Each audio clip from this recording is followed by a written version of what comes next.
Вкупно гласа 85 пратеника, за гласа 71, 14 пратеника гласа против и нема воздржани. Констатирам дека собранието го донесе буџетот на Република Северна Македонија за 2026 година. Историски најголемиот буџет за идната година денеска доби зелено светло од пратениците. Документот за управување со државната каса за 2026 предвидува 6,7 милиарди евра расходи, 6,1 милиарда приходи и дефицитот 3,5% од бруто домашниот производ. Според проекциите, економијата средната година треба да расте за 3,8%, а инфлацијата да се стабилизира на 2,5%. Новиот буџет предвидува за 7% повеќе пари за плати и речиси 10% повеќе за пензии.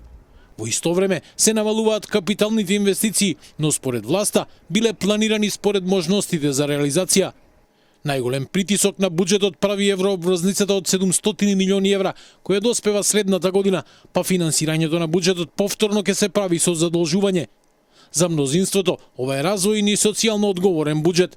Зголемувањето на пензиите и поддршката за стопанството се гаранција за повисок животен стандард и подобар економски амбиент, велат од ВМРО-ДПМНЕ. Додека на оние што денес критикуваат, инфлацијата им избега над 15%, ние ја стабилизираме економијата и ги поставуваме темелите за здрав раст. Инфраструктурните проекти, инвестицијскиот циклус на општините и поддршката на приватниот сектор веќе не се само фотографии со лопати после кои остануваа само таблите, ниту пак измислени и замислени фабрики за електромобили кои никогаш не се произведоа. За опозицијата, буџетот не ја одразува реалноста на терен, а владата, како што велат, ја игнорира состојбата со стагнација на платите, доцнењето на социјалната помош и падот на куповната моќ. Тие предупредуваат дека дефицитот е опасно висок и дека проектираните приходи се преголем оптимизам во услови на слаби економски резултати. Вие не можете да се справите со големината на тековниот, а за до година планирате уште поголем буџет, велат од СДСМ. Јавна информација е дека до крајот на годината недостаток во буџетот за 2025 е околу милиарда евра. Значи милиарда евра треба да се соберат за да се постигне тоа што е планирано во буџетот 2025, што ни теоретски, ни не знам како, не е возможно да се постигне.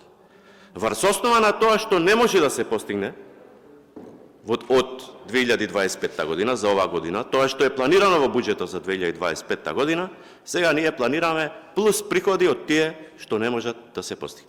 Додека политичката расправа траеше, земјава доби и надворешни предупредувања. Европската Унија во последниот извештај за напредокот упати сериозни критики за економските политики на власта.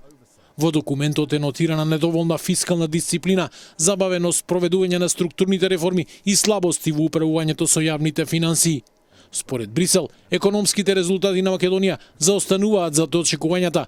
Сигнал дека усвојувањето на буџетот е само прв чекор, а вистинските предизвици допрва следуваат.